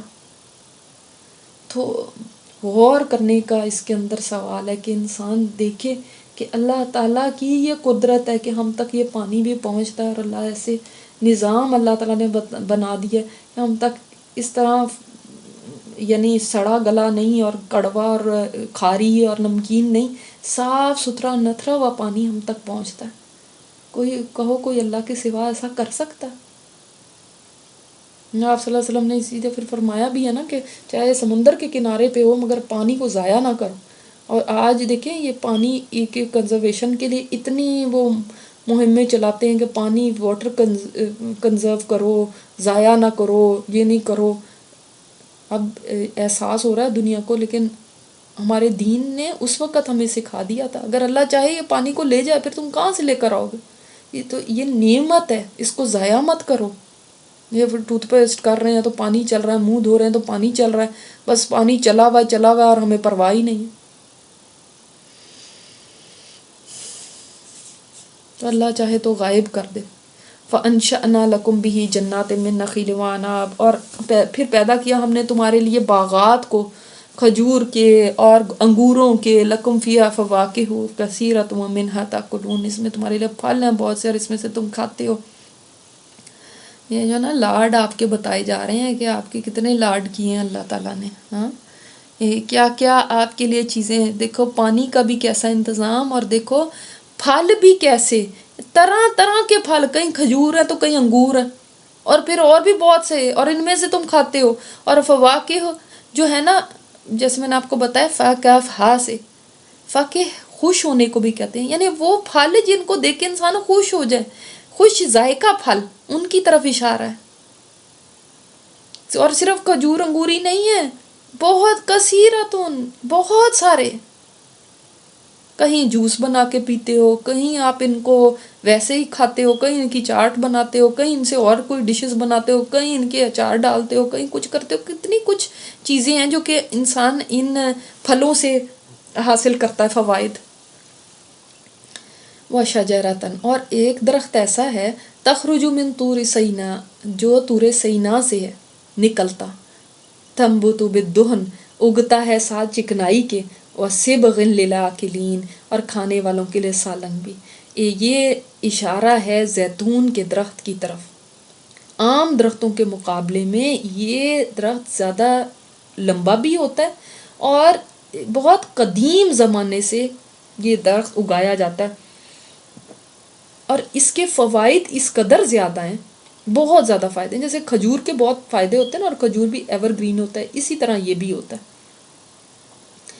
اور آپ دیکھیں کہ طور سینا، طور تو وہ پہاڑ ہے، اور سینا وہ جو میدان تھا، جس صحرائے سینا جس کے اندر یہ پہاڑ ہے، وہ وہاں سے یہ اگتے ہیں. اور طور وہ درخت ہے، طور وہ پہاڑ ہے جس پہ موسیٰ علیہ السلام نے کلام کیا تھا اللہ تعالیٰ سے. تو یہ بھی تمہارے لیے بڑا فائدہ مند ہے. اور آج تو دیکھیں یہ سارے ڈاکٹر کہتے ہیں کہ اگر آپ نے آئل یوز کرنا ہے تو سب سے بینیفیشل آئل یہی ہے، جس میں کولیسٹرول نہیں ہے، جس میں یہ نہیں ہے. تو یہ بہت ہی فائدہ مند ہے. یہ کچا بھی کھایا جاتا ہے ایز آئل، اور کوئی آئل نہیں ایسے کچا کھایا جاتا ہے جیسے یہ کھایا جاتا ہے. اور پھر یہ سالن میں بھی یوز ہوتا ہے، کھانے والوں کے لیے ایک سالن بھی ہے. اور اولیوز کے اوپر تو جتنی آپ تحقیق کریں، گرین بھی ہیں، بلیک بھی ہیں، اور کتنے مزیدار ہیں. چاہے ان کو رو کھائیں ایک سیلڈ میں، چاہے آپ ان کو ان کی گارنشنگ کریں. سالن مطلب رنگ ہے نا، رنگت ہے، اس کی وجہ سے ایک رونق آ جاتی ہے. تو وہ چاہے ویسے بھی اس کی گارنشنگ کے لیے بھی یوز کریں، یا آپ پکا لیں اس کو تو تب بھی کھا سکتے ہیں. تو یہ ہر طرح سے یوز ہوتا ہے. وَإِنَّ لَكُمْ فِي الْأَنْعَامِ لَعِبْرَةً، اور کیٹل میں بھی، انعام میں بھی تمہارے لیے سبق ہے. کیا سبق ہے؟ نُسْقِيكُم مِّمَّا فِي بُطُونِهَا وَلَكُمْ فِيهَا مَنَافِعُ كَثِيرَةٌ وَمِنْهَا تَأْكُلُونَ. ان کے اندر بھی تمہارے لیے بڑے فائدے ہیں کہ ہم تمہیں پلاتے ہیں ان کے پیٹوں سے، یعنی دودھ پلاتے ہیں. کیسے میں بین فرث دمن ایسے پڑھا تھا نا ہم نے، گوبر اور خون کے درمیان سے دودھ نکالتے ہیں. اور تمہارے لیے اس میں اور بھی بہت سارے فائدے ہیں. کہیں تمہارے لیے سواری کا کام دیتے ہیں، کہیں تمہارے سامان کو ڈھونے کا کام دیتے ہیں، کہیں ان کی سکن کو تم یوز کرتے ہو، کہیں ان کی ہڈیوں کو تم یوز کرتے ہو، کہیں ان کے بالوں کا اور ان کا تم اس سے فائدہ اٹھاتے ہو. اور منہا تاکلون، اس سے تم کھاتے بھی ہو. دودھ کا بھی فائدہ، اور اس کے بعد گوشت بھی کھاتے ہیں.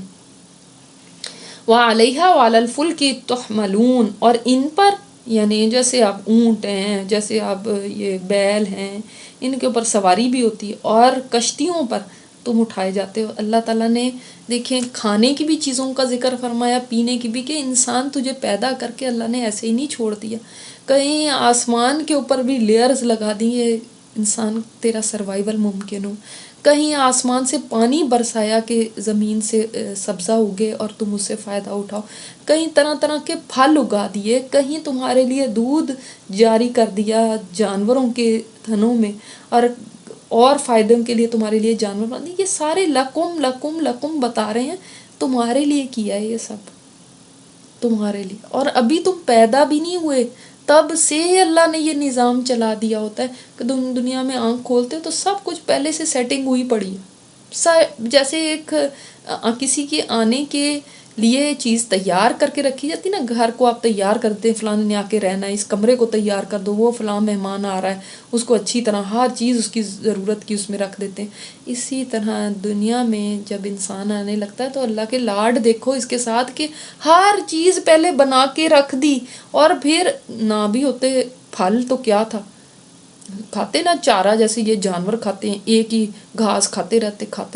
نہیں, اس کے ذائقے کی تسکین کے لیے یہ بھی اس کے اندر ایک ہے کہ طرح طرح کی چیزیں کھاؤ. اس جو سینس کو سیٹسفائی کرنے کے لیے اتنے بے شمار قسم کے پھل بھی نکال دیے. آپ دیکھیں پھلوں کی کتنی قسمیں ہیں. ایک پورا سیکشن ہی پھلوں کا ہوتا ہے گروسری سٹور میں, اور اس میں بھی ابھی پورے پھل تھوڑی ہوتے ہیں.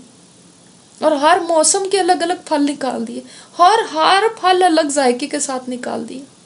سبحان اللہ. اور الگ فائدوں کا نکال دیے. دیکھتے نہیں اس رب نے تمہارے لیے کیا کیا انتظامات کیے. پھر انسان کو اس کے بعد کیا کرنا چاہیے؟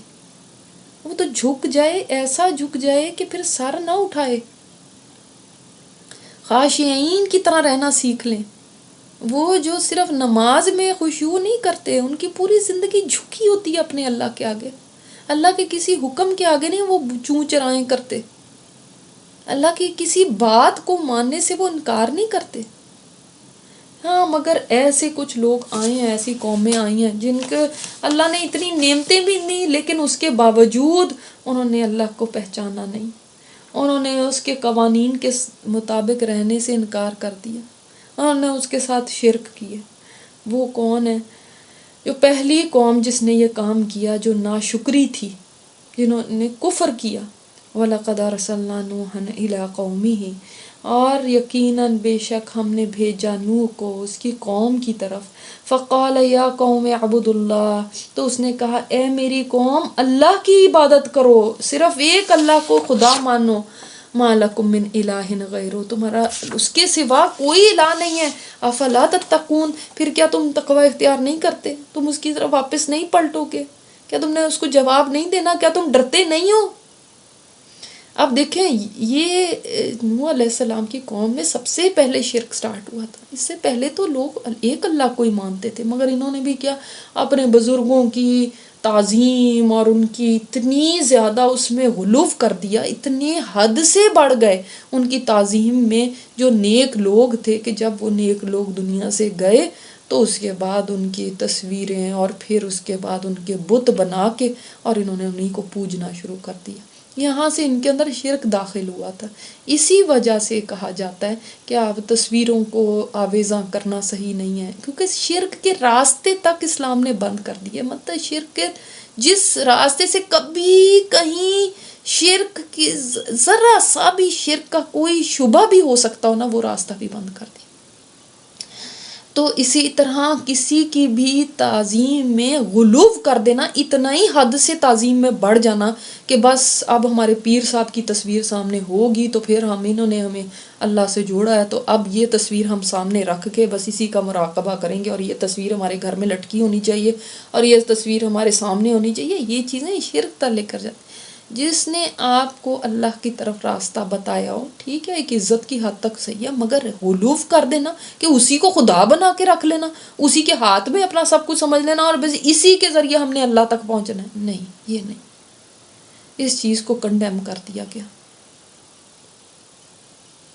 قرآن نے اسی لیے فرما دیا نا, لا بیع ولا خلۃ ولا شفاعہ. وہ دن ہوگا کوئی تجارت نہیں, نہ کوئی گہرا دوست ہے, نہ کوئی شفاعت ہے. اس قسم کی کوئی شفاعت نہیں ہے کہ تمہیں کوئی ایسے ہی لے کے چلا جائے گا, جا کے وہاں پہ پار کرا دے گا.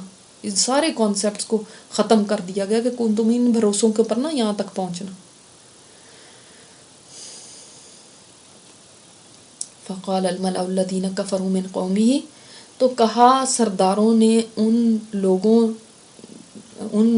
میں سے جنہوں نے کفر کیا اس کی قوم میں سے، جو ان کے سردار تھے، جو ان کے ایلیٹس تھے، جو ان کا جرگا تھے، جو ان کے ایلڈرز تھے، ہاں، جو ان کے بڑے لوگ تھے نا، انہوں نے کہا، اور وہی زیادہ تر ہمیشہ لوگوں کو گمراہ کرنے میں آگے ہوتے ہیں، کیونکہ ان کی بات لوگ سنتے ہیں، یہ بڑے ہوتے ہیں قوم کے، جیسے وہ نہیں ہے، وہ ابھی تک ہمارے ایسے ٹرائبل ایریاز میں جرگے ہوتے ہیں، وہ ایلڈر آف ٹرائب بیٹھ جاتے ہیں اور بس وہی جو فیصلہ کر دیتے ہیں بس وہی ہوتا ہے. اسی طرح پرانے زمانوں میں بھی ہوتا تھا، قبائل ہوتے تھے، ان کے بڑے ہوتے تھے، اور وہ کوئی بات کہہ دیتے تھے تو سب سر آنکھوں پہ لیتے تھے.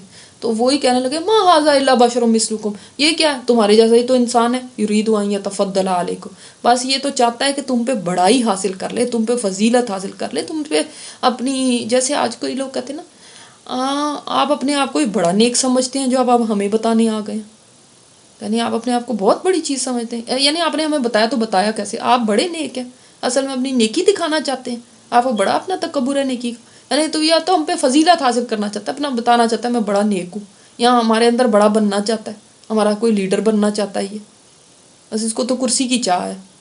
اس قسم کی باتیں جو ہوتی ہیں نا، عہدہ چاہیے اس کو، پوزیشن چاہیے، بس پوزیشن کے پیچھے چاہ رہا ہے کہ میرے پیچھے لوگ لگ جائیں اور میں بس میں ہی بڑا بن جاؤں.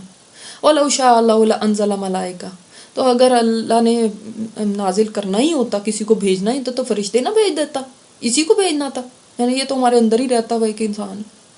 وہ اکثر یہ ہوتا ہے کہ جب جیسے آپ اپنے خاندان کو بتائیں تو خاندان کو بتانا سب سے مشکل ہوتا ہے، کیوں، آپ ان کے سامنے پلے بڑے، آپ ان کے سامنے ہی رہتے رہے ہیں، تو وہ اتنا کچھ سمجھتے ہی نہیں، اس کو کیا کرنا، یہ کیا چیز ہے، وہ کہنے لگے تو اس نے اتارنا ہوتا فرشتے کو نہ اتار دیتا. اور ما سمعنا بہذا فی آبائنا الاولین، ہم نے تو اس طرح کی کوئی باتیں اپنے بڑوں سے نہیں سنی، انوکھی باتیں یہ لے کے آیا گیا، نئی باتیں یہ لے کے آ گیا. حالانکہ ان کے جو بڑے آباء و اجداد اور وہ تھے، پیچھے اگر نسلوں میں چلے جائیں تو وہاں پہ تو شرک ہی نہیں تھا. یہ جو نئے نئے فلسفے وہ بعد میں نکلے نا. آج بھی آپ اگر یہ آپ انٹرنیٹ پہ تو آپ لوگ دیکھتے ہی ہوں گے، اور زیادہ دنیا ہمارے سامنے کھل کے آ گئی ہے جب سے یہ انٹرنیٹ اور چیزیں، تو کبھی میں اتنی پریشان ہوتی ہوں کہ اتنی طرح کے فلسفے ہیں، جنگل ہے فلسفوں کا ہے کہ اتنی طرح کی چیزیں ہیں، کوئی کچھ بول رہا ہے، کوئی کچھ کہہ رہا ہے، کوئی کچھ کہہ رہا ہے، یعنی دین کے معاملے میں ہی بتا رہی ہوں، یعنی اپنی کوئی کہہ رہا ہے نہیں جی رجم کی کوئی سزا نہیں ہے، یہ تو ایسے ہی اب انہوں نے بنا لیا ہے، کوئی کہہ رہا ہے نہیں جی یہ کرنا صحیح نہیں ہے، یہ تو آپ صلی اللہ علیہ وسلم نے تو اس طرح بتایا تھا، انہوں نے تو ایسے کر لیا ہے، کوئی کہہ رہا ہے حجاب کی کوئی ضرورت نہیں ہے، یہ تو انہوں نے اب کے زمانے میں ایسے ہی یہ بنانے، مولویوں کی اپنی باتیں ہیں، کوئی کچھ. ایک بات کو ہمیشہ یاد رکھیں، جتنا قرآن اور حدیث سے قریب رہیں گے اور اس کو مضبوط پکڑے رہیں گے اتنے ہی ہم سب سیف رہیں گے، اور جتنا اس چیز سے دور بھاگیں گے اور لوگ اپنے اپنے فلسفے بتائیں نا، یہ تو ایسے ہے، اس کا تو مطلب یہ تھا، یہ تو اس زمانے میں یہ تھا، اور یہ تو اب یہ ہے، یہ آپ کو کس نے بتا دیا، یہ آپ کو کس نے کہہ دیا، کیا وہ اتنا ہی آپ کے لیے چانس ہوگا کہ کہیں گمراہ نہ ہو جائے. ایسے لوگوں سے بچ کے رہنا چاہیے، دیکھنا چاہیے ہم کس کے پیچھے چل رہے ہیں، کس کی تقلید کر رہے ہیں، کس کو مان رہے ہیں، کس کو اپنا ٹیچر، اپنا پیر، اپنا کس کو بنایا ہوا ہے ہم نے، وہ ہمیں کوئی صحیح ڈائریکشن میں بھی لے کر جا رہا ہے، کہیں اور ہی تو نہیں لے کے چل پڑا. اور ان کے پیچھے بھی لوگ بیٹھے ہوئے ہیں، دوسروں کے پیچھے بھی لوگ بیٹھے ہوئے ہیں. اور دیکھیں ان کو بھی، یہ جو پچھلی قومیں تھیں، ان کو بھی کس چیز نے ہلاکت تک پہنچا دیا تھا، انہوں نے اندھی تقلید کی اپنے بڑوں کی. اب یہ جرگے یا یہ ان کے ایلڈرز تھے نا، انہوں نے کہہ دیا تو بس اس کے پیچھے چل پڑے. دیکھو جی انہوں نے تو وہ اپنی لاجکس دے رہے ہیں، ہم نے تو کبھی ایسی کوئی باتیں ہی نہیں سنی، نئی باتیں لے کے یہ نئی سے نئی باتیں آ گیا، یہ کیا بات ہوئی، ہمارے تو بڑوں نے کچھ نہیں کہا ایسا، یہ تو ہماری ٹریڈیشن ہی نہیں ہے، یہ تو ہمارا طریقہ ہی نہیں ہے. ان ہوا الا رجل بہ جنۃ فتربصوا بہ حتی حین، یہ تو بس ایک آدمی ہے، اس کے اوپر جنون کوئی آ گیا ہے، اس کو کوئی یہ فنیٹک ہو گیا، تم بس انتظار کرو ایک وقت مقرر تھا، یعنی یا تو یہ خود ہی مر جائے گا یا پھر اس کا جنون خود ہی ختم ہو جائے گا کچھ دن بعد. یہ اب نا بھوت سوار ہے، جس کو کہتے ہیں نا بڑا دین کا بھوت سوار ہو گیا اس کو، تو یہ جب بھوت اتر جائے گا نا خود صحیح ہو جائے گا. اب یہ دیکھیں، اب اس چیز کے پیچھے وہ لوگ چلے، اور اندھی تقلید کی انہوں نے. یہ نہ سوچا کہ یہ جو نوح علیہ السلام بات بتا رہے ہیں وہ حق ہے. اور یہ اندھی تقلید ہی آج تک بھی کچھ لوگ بازوں کے کرتے ہیں. نہیں یہ فلاں بڑا نیک ہے، وہ اس کے پیچھے چل پڑو. بھائی نیک ہے تو یہ بھی دیکھو آپ کو کس راستے پہ لے کے جا رہا ہے. یقین کریں out there is so much stuff, اتنا کچھ ہے کہ بہت آسانی سے انسان جو ہے نا وہ غافل بھی ہو سکتا ہے، اور بہت آسانی سے انسان اپنے عقیدے کو یعنی عقیدے کی خرابیوں میں پڑ سکتا ہے، اس کا عقیدہ ہاتھ سے جا سکتا ہے. میں تو کہوں گی چمٹ جاؤ اس قرآن کے ساتھ، چمٹ جاؤ اس حدیث کے ساتھ، آپ صلی اللہ علیہ وسلم کی جو زندگی ہے اس کے ساتھ، اس سے باہر نہ نکلو. اس کے ساتھ چمٹے رہو گے جب تک، تب تک ہی خیر ہے، تب تک ہی سیف ہو. اور نکلنے کی کوشش کرو گے تو پھر بھانت بھانت کی بولیاں، کوئی کچھ ہے تو کوئی کچھ ہے. کسی نے سود کو حلال کر لیا، کسی نے بے پردگی کو جائز کر دیا، کسی نے کہا کہ بس کچھ بھی یہ اس کی ضرورتیں ہی نہیں ہیں، یہ تو ایسے ہی بس یہ سزائیں بھی انہوں نے ایسے ہی کری ہوئی ہیں، یہ چیزیں انہوں نے ایسے ہی اپنی طرف سے ہی بنا لی ہیں، یہ تو کوئی بھی رجم وغیرہ کچھ بھی نہیں تھا، یہ تو ایسے ہی ہے.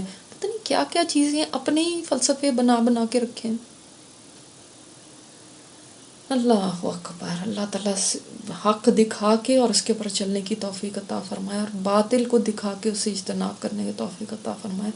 تو نوح علیہ السلام نے پھر فرمایا 950 سال ان کے ساتھ انہوں نے اپنی تبلیغ کی، اور ان کو ہر طریقے سے سمجھایا، ہر طریقے سے. سورہ نوح میں ہم دیکھیں گے کہ کس طرح انہوں نے فرمایا یا اللہ میں نے دن رات ان کو سمجھایا، دن رات میں نے ان کے اندر تبلیغ کیا، لیکن جب نہیں مانے تو فرمایا قال رب انصرنی بما کذبون، اے میرے رب میری مدد فرما، اس کے بدلے جو وہ مجھے جھٹلاتے ہیں اللہ، اس کی وجہ سے جو مجھے جھٹلاتے ہیں، یہ مجھے نہیں مانتے اللہ، اب تو میری مدد فرما.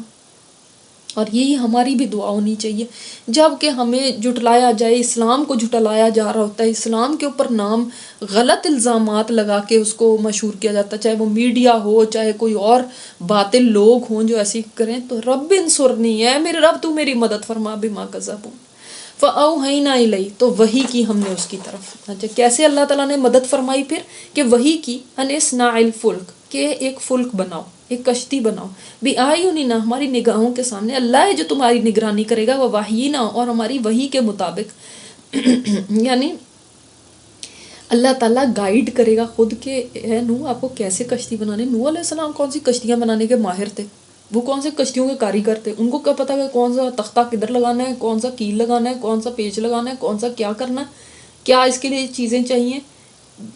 چھوٹی سی چیز ہم نے ہمارے گھر میں ساری چیزیں ہم لے بھی آتے ہیں نا، اس کا پورا باکس لے آتے ہیں کوئی بھی چیز بنانے کا، آپ دیکھیں جو اس کو اسمبل کرنا ہوتا ہے وہی کتنا مشکل ہوتا ہے.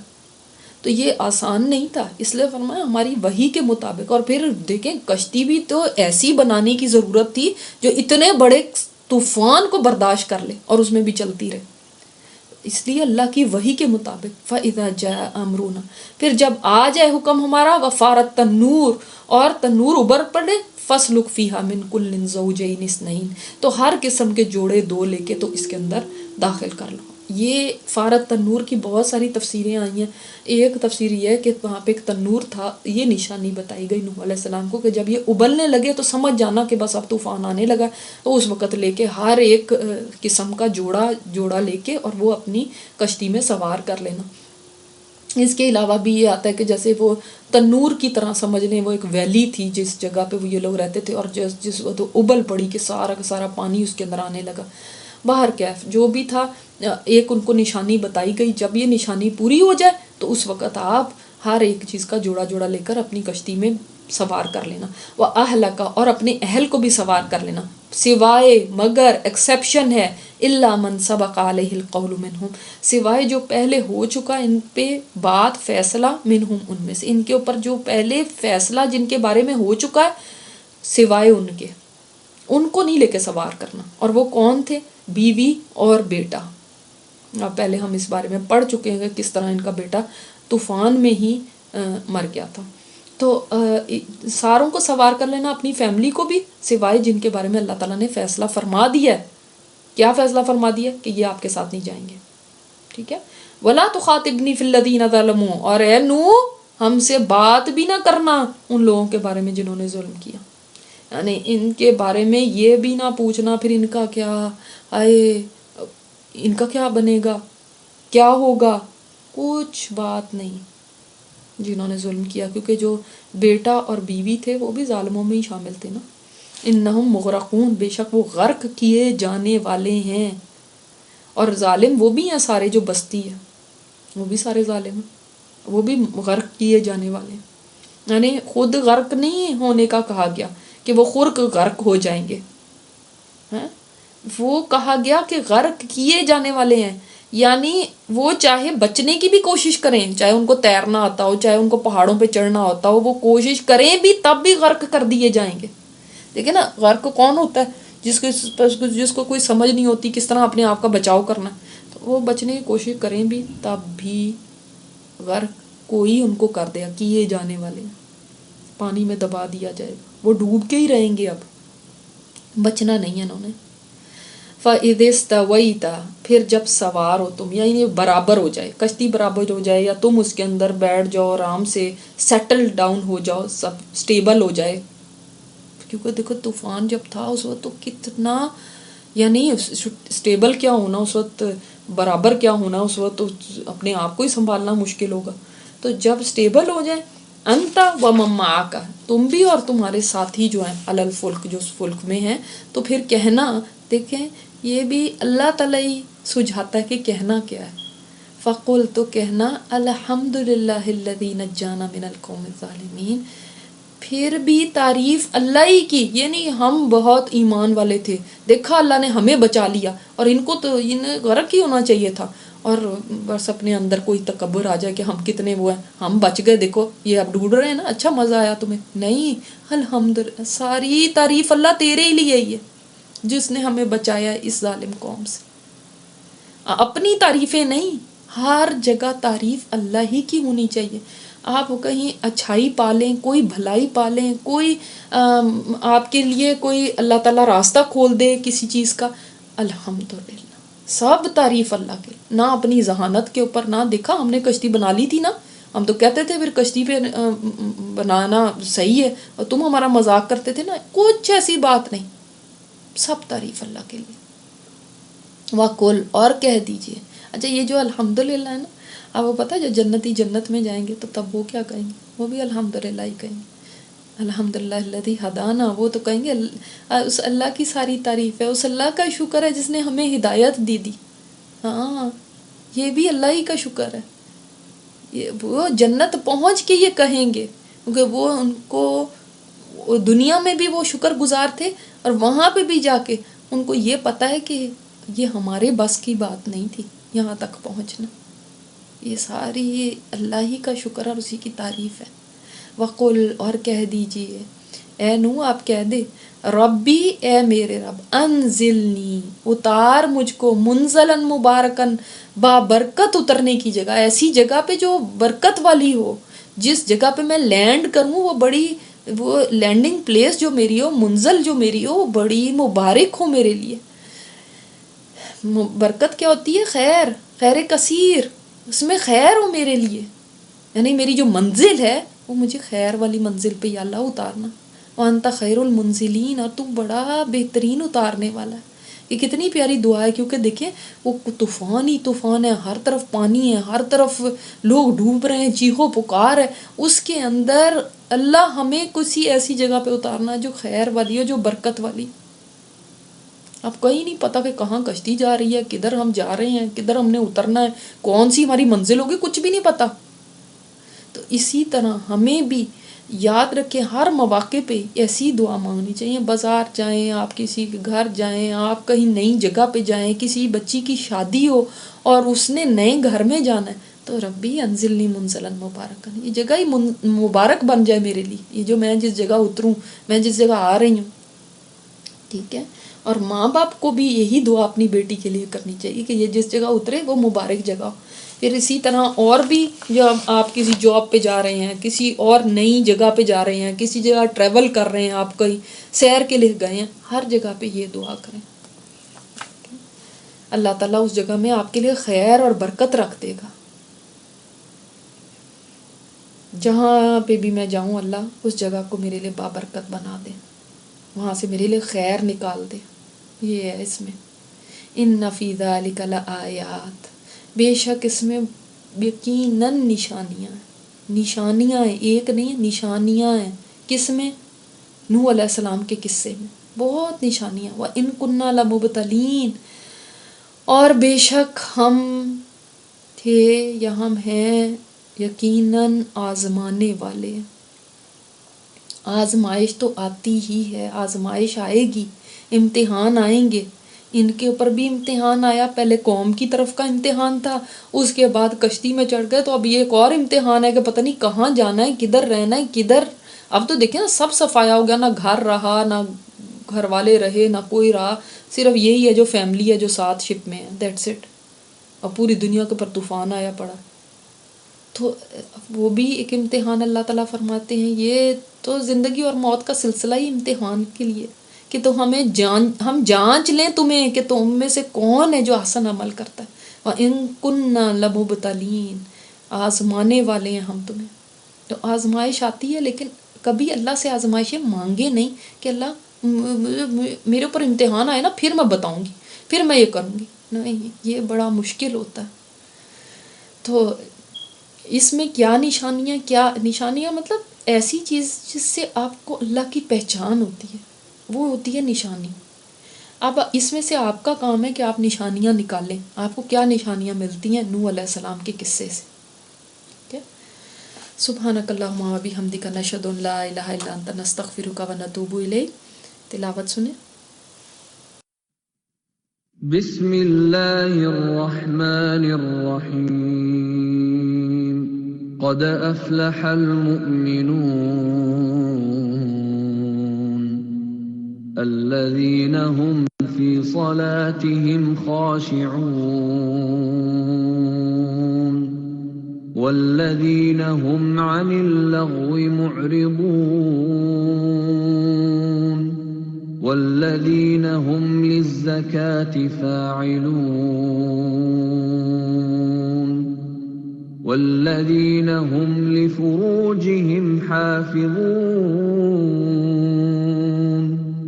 إلا على أزواجهم أو ما ملكت أيمانهم فإنهم غير ملومين. فمن ابتغى وراء ذلك فأولئك هم العادون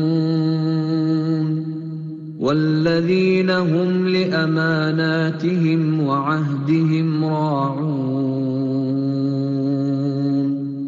والذين هم على صلواتهم يحافظون أولئك هم الوارثون الذين يرثون الفردوس هم فيها خالدون.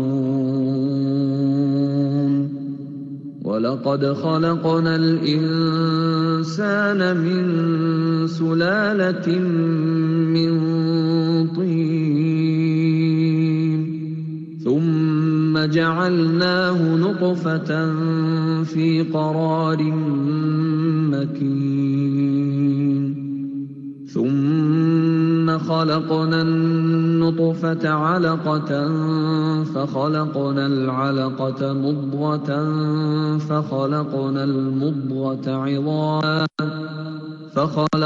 الْمُضْغَةَ عِظَامًا فَكَسَوْنَا الْعِظَامَ لَحْمًا ثُمَّ أَنشَأْنَاهُ خَلْقًا آخَرَ فَتَبَارَكَ اللَّهُ أَحْسَنُ الْخَالِقِينَ. ثُمَّ إِنَّكُمْ بَعْدَ ذَلِكَ لَمَيِّتُونَ ثُمَّ إِنَّكُمْ يَوْمَ الْقِيَامَةِ تُبْعَثُونَ. وَلَقَدْ خَلَقْنَا فَوْقَكُمْ سَبْعَ طَرَائِقَ وَمَا كُنَّا عَنِ الْخَلْقِ غَافِلِينَ.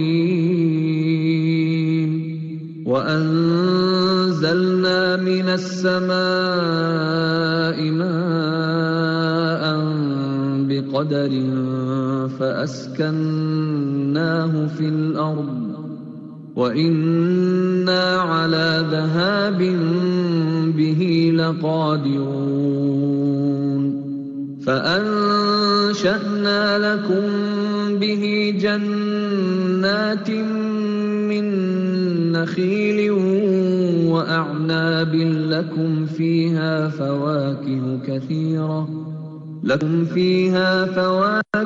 كثيرة ومنها تأكلون وشجرة تخرج من طور سيناء تنبت بالدهن وصبغ للآكلين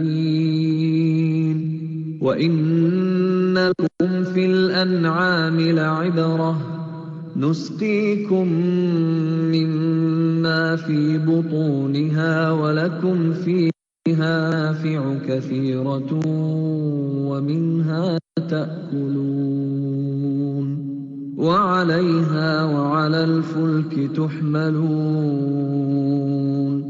ولقد أرسلنا نوحا إلى قومه فقال يا قوم اعبدوا الله ما لكم من إله غيره أفلا تتقون فقال الملأ الذين كفروا من قومه ما هذا إلا بشر مثلكم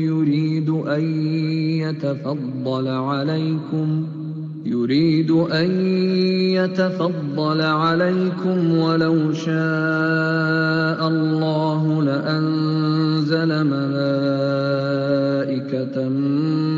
ما سمعنا بهذا في آبائنا الأولين إن هو إلا رجل به جنة فتربصوا به حتى حين قال رب انصرني بما كذبون فأوحينا إليه أن اصنع الفلك بأعيننا ووحينا فإذا جاء أمرنا وفاردت النور فاسلك فيها من كل زوجين اثنين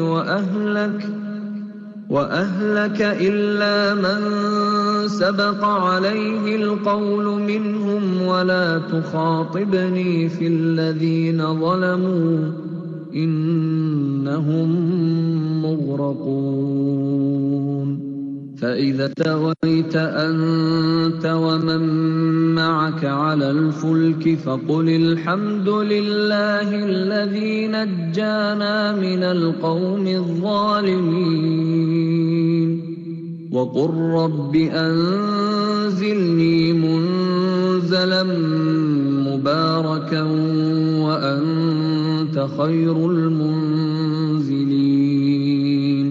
إن في ذلك لآيات وإن كنا لمبتلين